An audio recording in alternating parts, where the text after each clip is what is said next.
Bonsoir, nous sommes le samedi, c'est le week-end, samedi 12 avril 2025. Bien écoutez, la température est douce, mais ça menace de pleuvoir là. C'est gris, le ciel est très gris. Prévoit de la pluie cette nuit, je crois, ou tout à l'heure. Peut-être qu'on va rentrer précipitamment si on voit qu'il... ça menace, ça menace. Alors voilà où nous en sommes. Rien de particulier à ajouter, si ce n'est que ça patine chez nous. Au niveau de la situation, on a l'impression qu'on est dans une mélasse, qu'on a les pieds dans une mélasse et qu'on s'en sort pas. C'est très curieux comme sentiment. Et il faut dire que les contacts, ou que c'est pas énormément de contacts, mais si peu que j'ai de relationnel quand même, je m'aperçois que par les échos qui me reviennent, que les gens aimeraient que ça bouge, mais ça bouge pas. Et beaucoup disent bah, c'est du blablabla, un peu comme je fais sur la vidéo, c'est-à-dire on commente, on regarde les vidéos, on parle, mais il n'y a plus... On est nous-mêmes dans une forme de sphère virtuelle et on se désincarne. Et du coup, il n'y a plus d'action. Il n'y a plus d'action, il n'y a plus de... Il y a plus, et il semble pas que ça soit possible en fait. C'est pas qu'on ne veut pas, mais il n'y a rien qui nous engage à agir. C'est fini. C'est très particulier. Et puis il y a cette apathie, cette léthargie collective qui est très très lourde. Alors le peu de personnes déterminées à ce que ça bouge, à faire quelque chose,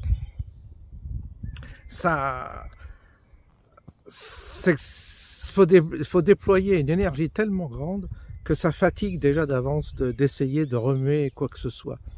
Parce qu'on sent collectivement quelque chose, une chape de plomb, une léthargie globale. On voit que De Villiers est confronté à cette léthargie aussi. Il voit bien que ça ne bouge pas. Les gens ne bougent pas. J'entendais sur CNews les commentateurs, les chroniqueurs dire « Mais on croyait qu'avec la suppression de la chaîne C8, il y aurait des manifs, ça aurait bougé. » Ça ne bouge pas. Après, ils se sont dit, ah bah avec ce qui s'est passé avec Marine Le Pen, au moins tous les militants, tous les adhérents du Rassemblement National vont bouger, vont s'exciter, il va y avoir une manifestation monstre. Ils ont eu à peine 7000, ils ont eu du mal à rassembler 7000 personnes, place Vauban à Paris, et on voit qu'il n'y a rien eu, ça n'a pas bougé. Parce que les gens, chroniqueurs de CNews, ils disent, oui, ça va bouger, les gens vont en avoir marre. Puis t'as l'autre, Alexandre Jardin, qui dit « Ah, là, c'est les gilets jaunes qui reviennent avec les ZFE, donc on va faire des manifestations, c'est grave ce qui se passe, donc les gens... » Mais non, il y a vraiment, on pourra dire ce qu'on veut, mais on sent cette léthargie globale, quelque chose qui veut pas bouger. C'est peut-être énergétique, j'en sais rien, ça dépend peut-être d'autre chose. Il y a peut-être même quelque chose d'occulte derrière ça. Il y a comme une force qui décourage, ou une force qui empêche l'homme de se relever, qui empêche l'homme de prendre en main son destin, qui empêche la conscience de réagir. Il y a peut-être ça, une forme de plan occulte qui nous échappe et qui opère sur le collectif, c'est possible. Et c'est ça qu'on constate. Alors, évidemment, le pouvoir est en roue libre en ce moment. Les ZFE, après la loi sur l'euthanasie, tout y passe, quoi. Puis il n'y a pas de réaction. Je voyais De Villiers qui était très déçu par Retailleau en disant bah il a trouvé que la position de Bayrou était courageuse, donc là il a eu une forme de traumatisme parce que c'est son ami. Il comprend pas, De Villiers, que Retailleau change de cap. Retailleau il n'est pas fiable et peut-être que chez Philippe De Villiers il y a un manque parfois de clairvoyance aussi sur ses amis ou ses alliés, parce que c'est pas la première fois hein, qu'il se trompe de ce côté-là. Et j'ai l'impression que c'est peut-être son point faible, c'est ça, c'est de trouver les bons alliés, de trouver les bons partenaires. Peut-être qu'il a un problème de ce côté-là, parce que Retailleau, c'est une planche pourrie en fait. Ça va pas loin ces gars-là. Et je sais pas pourquoi il se trompe hein, là-dessus. Il s'est trompé, il le dit d'ailleurs. Il l'a dit hier. Donc vous voyez qu'il feint pas. Je pense que il se fait avoir peut-être. Et il faudrait connaître hein, en particulier. C'est toujours pareil, il faut connaître les gens dans l'intimité pour connaître les cerner vraiment. Parce que tout est en train de... Tout peut passer là, tout. Ils peuvent faire tout ce qu'ils veulent. Ils peuvent même envoyer vos enfants à la guerre. Les parents réagiront pas. Ils diront ouais, bah c'est comme ça, c'est les Russes, les méchants, il faut bien se défendre. Alors on va envoyer nos enfants. Et quand on voit le nombre d'assassinats qui ont eu lieu, de jeunes qui se sont fait tuer.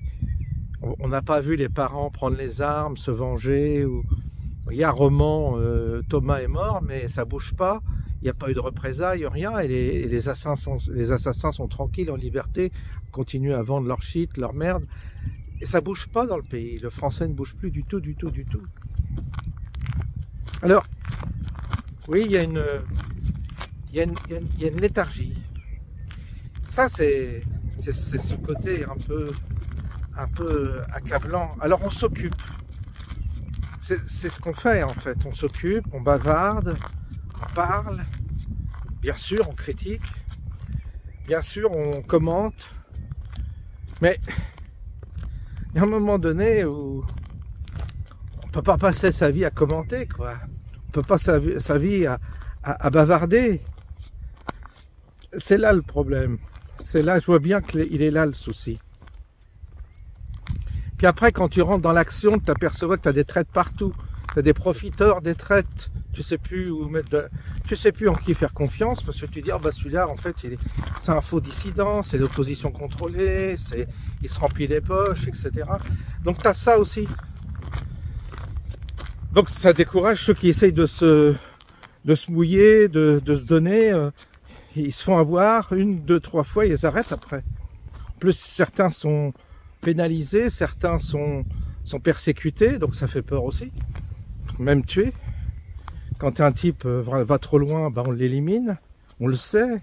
L'État est capable, enfin l'État, la mafia est capable de tout. Ils ont les bras longs, ils peuvent t'éliminer si tu représentes un danger.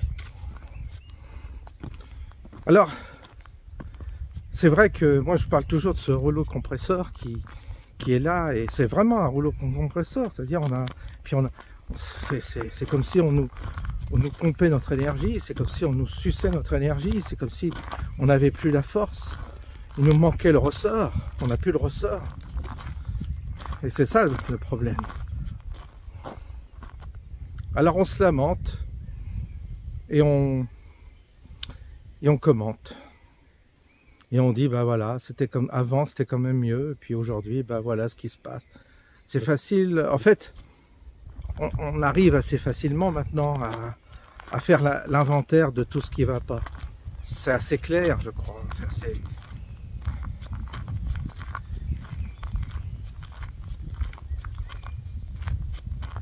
Mais franchement, je me demande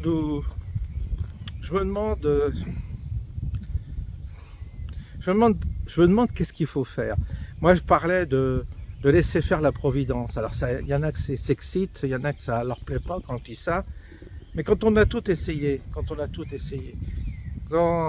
on soi-même on s'est donné, quand on a agi vraiment, et qu'on voit que ça ne sert absolument à rien, que personne vous suit, on se dit, bah non, attendons, c'est pas de notre ressort. Après, tu dis, bah c'est dans les mains de Dieu, pour ceux qui croient en Dieu, ou c'est les mains de la providence, c'est dans les mains de cet inconnu, de cette force mystérieuse qui soit interviendra dans une certaine manière pour rétablir une forme d'équilibre nécessaire, un équilibre même, un équilibre vital, et ça dépend plus de nous. Il y a un moment donné où tu démissionnes, tu dis ça dépend plus de nous. On attend que le processus se fasse, et en attendant on s'adapte plus ou moins bien à cette situation qui se dégrade progressivement, en se disant bah à quel tour. Tu regardes autour de toi, tu dis bah ça sera peut-être bientôt mon tour. Ah oui, c'est ça qui est assez particulier. C'est comme si on était tous dans un grand centre, un grand camp, une grande prison, et puis on subit, on est enfermé. C'est mental, hein, mais je pense qu'on est enfermé, qu'on est cloisonné, qu'on est dans des cellules, et qu'il est très difficile de communiquer entre nous, qu'il est très difficile d'initier quoi que ce soit, d'organiser une évasion, de se révolter contre des gardiens qui sont de plus en plus vicieux, de plus en plus pervers, de plus en plus sadiques. Et on est là, et on essaie chacun essaie d'avoir une petite place confortable. Tiens, toi tu es dans la prison, mais tu vas essayer d'être à la cuisine pour grappiller une brioche de plus. Tu vois, tu cherches la planque dans ta prison pour échapper à cette souffrance que tu constates autour de toi. Et toi, tu t'essayes de tirer ton épingle du jeu. Les gens en sont là, faut pas se faire d'illusions. Il n'y a plus personne qui pense collectif, il n'y a plus personne qui pense pour les autres. C'est fini ça, c'est vraiment fini. Parce que le contexte est comme si on était tous dans des cases, dans une prison, enfermés dans des cellules individuelles, et il n'y a pas les ressources pour penser collectif. Il n'y a pas le contexte pour penser collectif. Et ils ont bien travaillé, hein. Cette prison invisible, elle est parfaite, hein. Et elle nous conduit vers quelque chose d'assez sinistre, hein. D'une part, de moins en moins de liberté, ça c'est clair. Difficile de se déplacer de plus en plus. Difficile de communiquer. On est comme dans une prison individuelle, donc que tu communiques difficilement avec les autres prisonniers, puisqu'on est tous dans une... Il faut s'imaginer qu'on est tous dans des cases individuelles et mentales. C'est symbolique ce que je vous dis. Mais c'est un peu ce que j'essaie d'exprimer. Et donc, bah, c'est un peu, bah oui, c'est comme ça. Pour ça que l'ambiance est lourde. Pour ça que le climat collectif, il est lourd. Parce qu'on sent bien que ça colle pas. On sent bien que ça va pas. Puis tout devient compliqué. J'avais quelqu'un qui travaillait dans une agence immobilière cet après-midi qui me parlait elle me dit ça devient trop compliqué maintenant l'immobilier, elle veut tout vendre, elle en a marre. Et pourtant elle avait une affaire qui marchait, mais elle dit c'est devenu trop, quoi. Donc elle est poussive, elle en a marre, les impôts sont énormes, voilà, on fait que de payer des impôts et des impôts et des impôts, c'est infernal. C'est infernal. Et donc là, on voit bien les limites dans lesquelles sont les gens aujourd'hui qui travaillent. Ils n'ont plus envie de travailler, ils ont envie de lâcher, ils ont plus envie de lutter. Puis en vieillissant, tu as un problème de santé qui se déclare. Donc tu commences les examens médicaux, toute la panoplie des examens, IRM, machin. Et scanner, IRM, échographie, PET scan, etc. Tu passes tout, ça y est. Et puis tu es pris dans un tourbillon où tu te dis, bah voilà, maintenant, ça y est, je suis cassé, j'ai un problème médical. Donc tu dois gérer encore ton métier, ta responsabilité, tes trucs, et puis tu as les soucis médicaux qui viennent s'imprimer. Et puis comme il n'y a pas de médecin, que c'est compliqué, qu'il faut prendre rendez-vous, qu'il faut attendre un mois, tu as le temps de crever, et puis voilà. C'est tout ça, et donc les gens sont trop, c'est trop. Il n'y a plus la quiétude, il n'y a plus la tranquillité, il n'y a plus la sérénité. Ah, c'est particulier ce que l'on vit en ce moment, c'est très très particulier. Il ne faut pas croire que ça a toujours été comme ça. Quand les gens partaient en croisade, ils avaient l'énergie, ils partaient, voilà, ils s'engageaient, ils partaient, voilà, et ils allaient parcourir le monde avec les moyens de l'époque, vous voyez. Ben aujourd'hui, il y a plus, c'est même difficile pour les gens de se déplacer, de marcher, de faire ce que je fais, de sortir de chez eux, de marcher. Il y en a très peu qui le font, très très peu. Ils sont figés chez eux, ils sont reclus.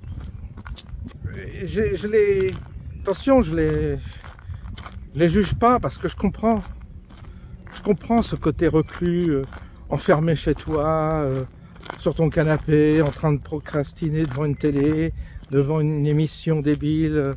Je comprends, tu largues les amarres, t'en as marre, tu n'as plus la force, quoi.